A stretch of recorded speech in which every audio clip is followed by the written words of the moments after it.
nay chỉ có rạ clay tላይ bồi hấp klong đi chẳng bình trập mự vài lăng túm tላይ hấp nè chỉ hari này hari tላይ dru tላይ cung tăng cả bằng sang nó nguyệt ra tላይ khó khăn là tላይ cún mò phượng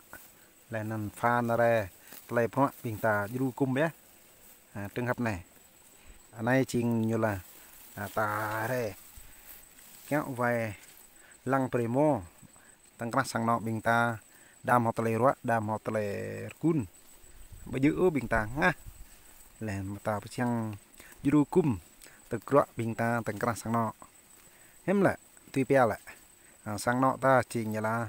dạng nhiều là mấy sang chứ từng tele tiếp từng tele bùi bông lần từng tele phượng mạ hem lại ta bu từng ớt tum tele nên lại chính ta bây giờ núi bằng sang nọ từng ta tao nói keng rạ lẹ bình nạp lại pla bình lá bon lên bon sang ấy á mệt ta nó nhất tập tăng pia chỉ nhìn ta bằng sang nọ ta tùy pia ấy từ ta bu tùy pia ôn lấy pia cái ta bữa đang bu pia cái ta cho sang lấy pia sang như nun những bu pia beri cái sang tao nó nhất chỉ như tụi cung cấp bằng từng các sang nọ ta keng cái đi care klong rằng lại ta beri care klong jo hakela jo ta bu pia tin ta bu ruai tụi phượng doan là không chia sẻ cho công việc hàng ngày trong gia đình quả như là gia đình đó là làm ăn sau này thì sớm muộn cũng phải là phá sản đấy thì nó mình ta tụi pia trẻ ta bu pia kena na cho là bên này cây than cây phượng bằng sáng nó hem kle nyu hem tanap nyu hem rukun nyu nhưng mà ý nghe sao đấy thằng mình có lẽ cây kun ý nghe cây kun yom đa kun tele rót đa kun tele phượng tele rằng lại bằng sáng nọ bằng play pla đa kun tele rằng nhâm tươi là bình rằng bông nhung là đám cưới đám hỏi ví dụ trường hợp này ta thấy nên là phượng tele kun cái tay này nó nhớ chuyện ta pha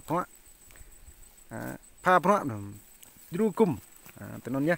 này chuyện ra clay cơ tăng ra bằng sang nó đấy buộc mò pia hàng sang nó con từng ta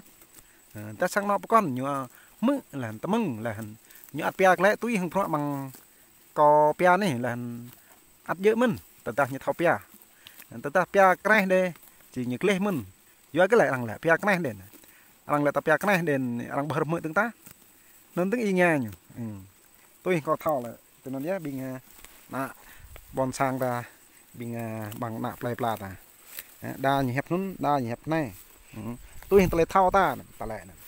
dỡ bây giờ sao mà đang lại lại thao ta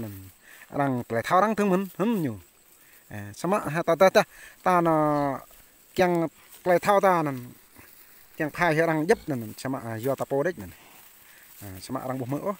do ta pha năng ta lại lên năng đoạn là bóc lang năng ta bà là nạm nuôi là bon sang tùy mỡ hạt dạ pa chỉ tập lại ta tao nói này chỉ bro tăng năng bằng sang nọ ta mang nạp lấy ta sang lấy mò ta bình mò pe là pui nụ là nằm ta kéo vai lăng cái nhu là chem rong cái nhu là kêu như prong thân chỉ ta nạp ta ba là ta tuak lại mong nhu thương nhớ thăm cái lại tuak chỉ ta tuak là ta sĩ tro là play mã prak nằm nhìn play hết lại tiếp ta đà play cái ta nó sang ra một màu prak đà ba cho ta nó sang cho play rọ tăng ta bùng mò prak cấp cứu ta từ năm nhé ta mạ môn thun lom bây giờ tựa tele ta nắp khang cái hiu que hiu mườn prak tiên lại hay này dần lại nóng này thao mình có khi tàu vẽ có khi chương trình này là lu kiều vẽ nào vẽ trả cóp hàng tháng này 12 tháng cóp đủ một lần này cá cóp cá lai tôi nói với cỡ sớm có càng rạ này ta bà bằng nạp lại pla ta màu sẽ là rong mo là rong pe là rong pi là ngạm hoa là ngạm pe là pla su là bọt con ti lu lá ấy tôi tiếp ta sama nhà đa bộ chịu rong mò về mạng mình do cái lại rong mò là buộc mà lời ôi như lại hem thật là mà lời do cái xuôi thời gian lại là rim thời tập hà như này bằng rực thế này nó bọn con ti chỉ là thành họ prak plan họ prak dưới là họ prak do cái prak ấy ta lại cái prak như tanh sama prak lại tiếp ta rầm ray do cái yang lại tiếp ta rầm ray lại đa ngạ cây đa ngạ này ấy mà là nào bọn đi dân lại tập tụ đông người trai cái như là bỏ vợ bỏ chồng, đi theo trai và đi theo gái, đã có bồ bịch, đã có chữa với người khác, cho nên làm cho tan nát gia đình, làm không hạnh phúc nữa. Bây giờ tôi nói rõ ràng là cho anh em hình dung ra thôi. Nếu ai còn tiếp tục không có suy nghĩ trong cái đầu của mình á, do ngày xưa mình kém học á, gọi là không tới lớp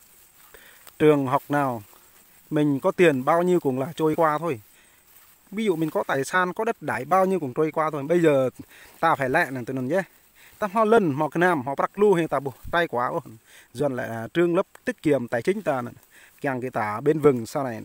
chưa chắc ta bu non tự ta mà bạc từ nhảy ấy là nhẹ này là nhẹ na là nhẹ hoa là nhẹ sang là tô tài plâng là tô cày plâng là trông là cấp là trông cày cấp là trông cái này cấp nó nhé còn lại là chỉ tụm này giờ ta có càng quay kênh YouTube này kênh YouTube chơi tuôn tay nguyên